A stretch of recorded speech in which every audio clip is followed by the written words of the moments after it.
from the 20th District Court in Dearborn Heights, city of Dearborn Heights, which is our neighboring city.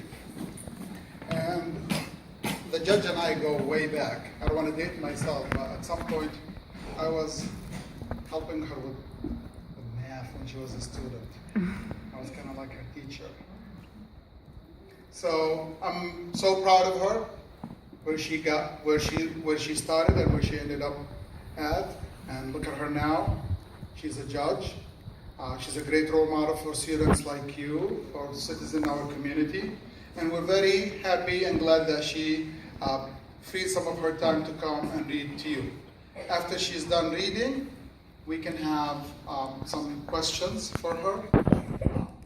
Ask questions about her career, how she got there, what you need to do if you are aspiring to be in a position like hers. Okay? Are you ready for our judge? Yes. First of all, let's give her a big round of applause.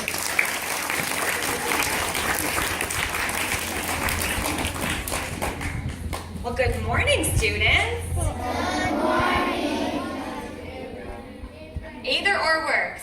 Judge or Mrs. Abraham, whichever one you want to do. So yes, Mr. Abarus, who's your principal, used to teach me because I didn't like math so much when I was your age, and I had a difficult time. So he took the extra time out of his day to go through math problems with me and to teach me, to help me out. So let's give him a round of applause for that.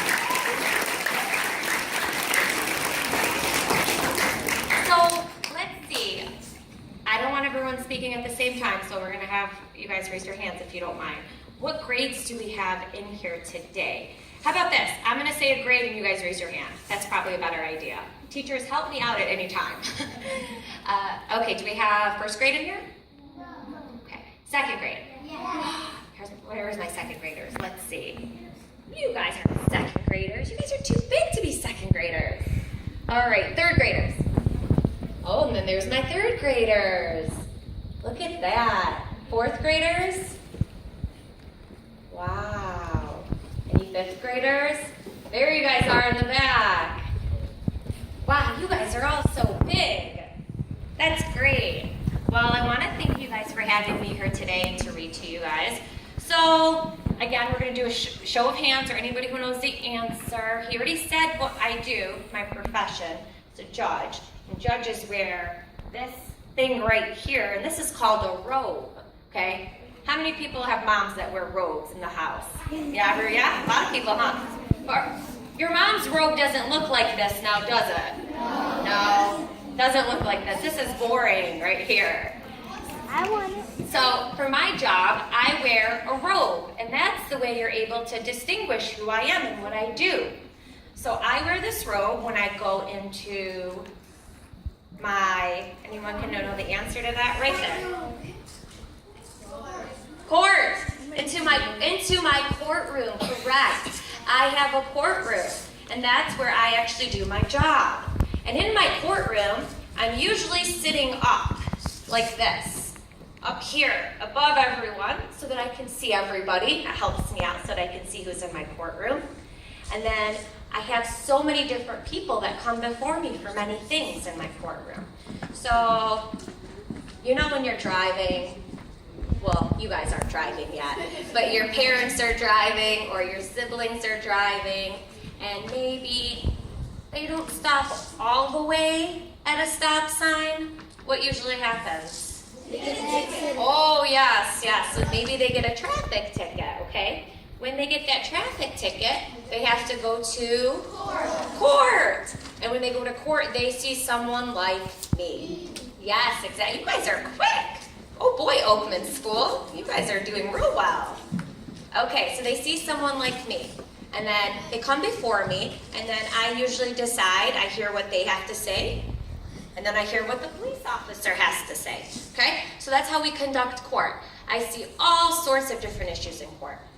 Okay, whether it's traffic is the stop sign, or if somebody's speeding, or let's say, for example, someone owns a home and they don't pay their payments on time, or maybe you guys get in trouble when you guys are a little older, maybe you get into a fight with someone. That's not good. Because what ends up happening is you end up seeing someone like me. And sometimes that's not very good. You can get into trouble, okay?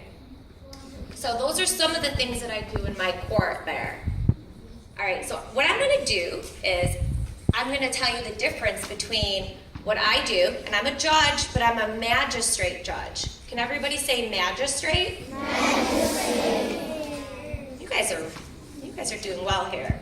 So a magistrate judge is a little different than an actual judge, okay? A magistrate, here's the two main differences, okay? Two main differences. One, I can't do everything the judge does because the judge handles a lot more serious cases, okay? Like really, really bad cases. So that's usually what the judge does. I do a lot of different cases, okay? But if somebody does something really, really bad, then they don't see me. They end up seeing the judge, okay? Another difference is, you guys all know about voting? Yes. You guys vote for the president, or you vote for council. You vote for different things for people to be in positions, correct? Okay, so for the judge, you have to actually vote for the judge so that the judge could be in their position. For me though, the judge ends up picking. He chooses to appoint me. That's what it's called, appointing. So he appoints a magistrate, okay? But I have all of the same duties that the judge has, okay? So it's the same thing. So my first class that I ever read to about 6 years ago, and I was explaining this to them, the difference between a magistrate and a judge. And you know what one of the students said? You sound like you're a baby judge. And I said, yeah, that sounds about right. I'm a baby judge. So before I left, that same student came up to me and said, you know what, ma'am? I hope one day you become a big judge. And I said, me too, me too.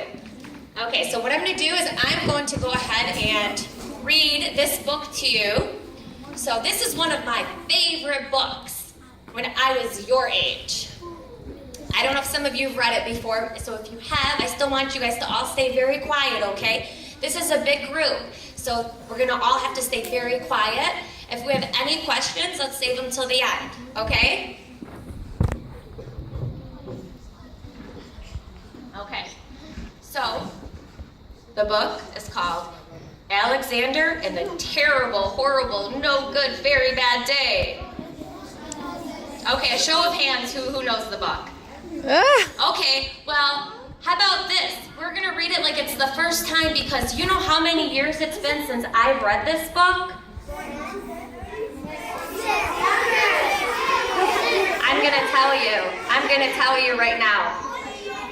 Probably about 30. These books, okay? All right.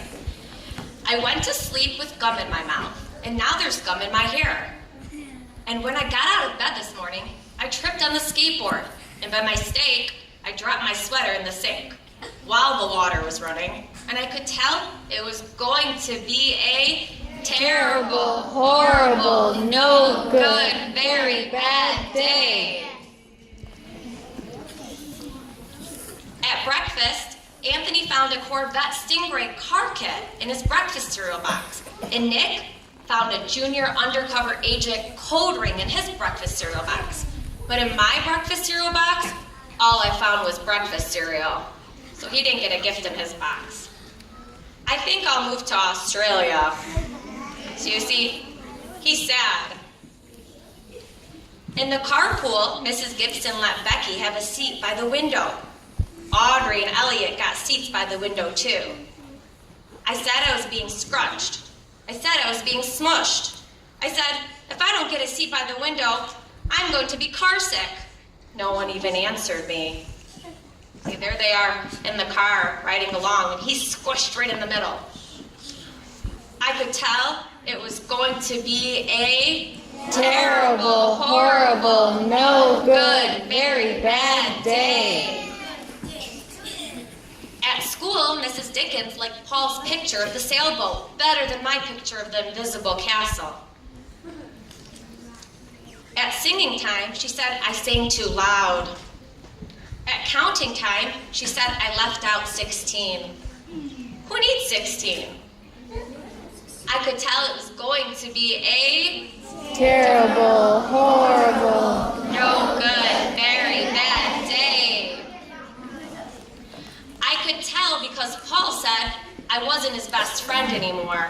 He said that Philip Parker was his best friend and that Albert Moya was his next best friend and that I was only his third best friend. I hope you sit on a tack, I said to Paul. I hope the next time you get a double-decker strawberry ice cream cone, the ice cream part falls off the cone part and lands in Australia. So you see, he's a little upset right now. There were 2 cupcakes in Philip Parker's lunch bag, and Albert got a Hershey bar with almonds, and Paul's mother gave him a piece of jelly roll. They had little coconut sprinkles on top. Guess whose mother forgot to put in a dessert? It was going to be a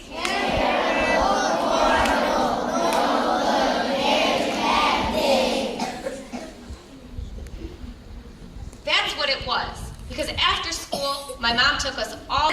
We went to the shoe store to buy some sneakers. Nick chose red ones with white stripes. I chose blue ones with red stripes. But then the shoe man said, we're all sold out. They made me buy plain old white ones. But they can't make me wear them. When we picked up my dad at his office, he said I couldn't play with his copying machine, but I forgot. He also said to watch out for the books on his desk. And I was careful as could be, except for my elbow. He also said don't fool around with his phone, but I think I called Australia. My dad said please don't pick him up anymore. It was very bad day.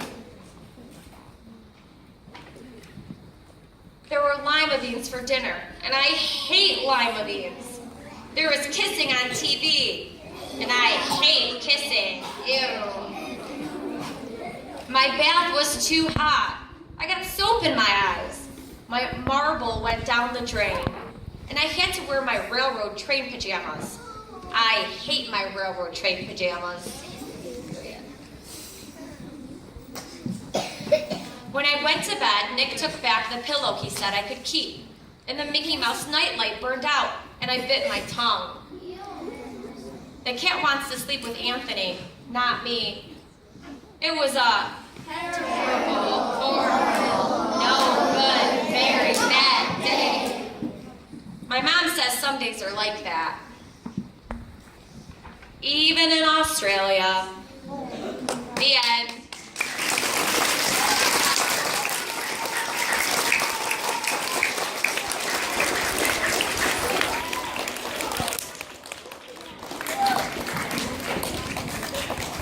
Thank you guys so much. You behaved so well while I was reading that book, and I really, really enjoyed having your assistance with that part.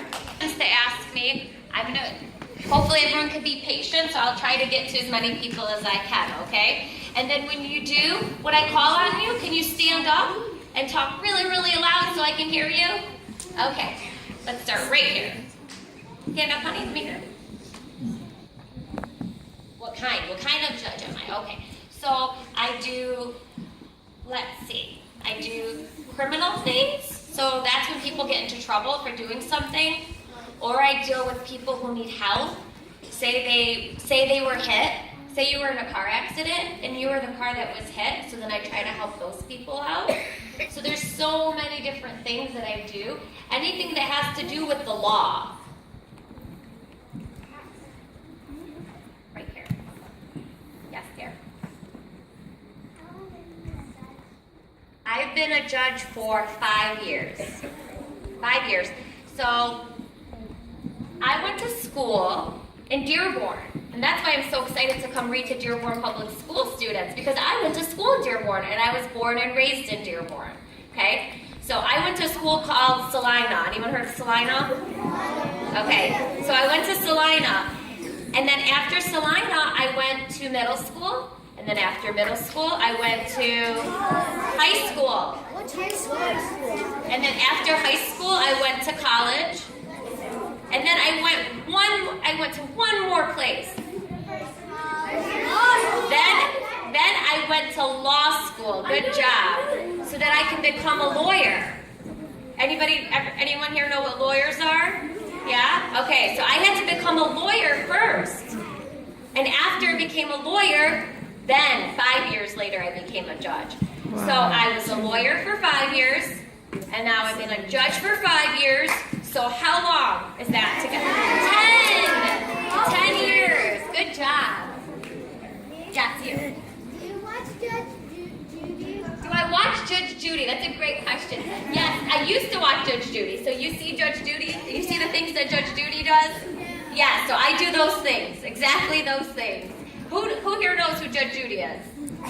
Okay. There's a good amount of people that know. Okay, right here. Okay, do you have a question? What is it? I can't hear you. Okay, children, sorry. What year did you start being a judge? What year did I start being a judge? January 2012. And we are in March 2017. So how many years has that been? 5. Woo, you guys are quick. You guys are good with your math. You don't need any help from Mr. Abarus. Right here. When's your birthday? When's my birthday? My birthday just passed. It was March 2nd. Thank you.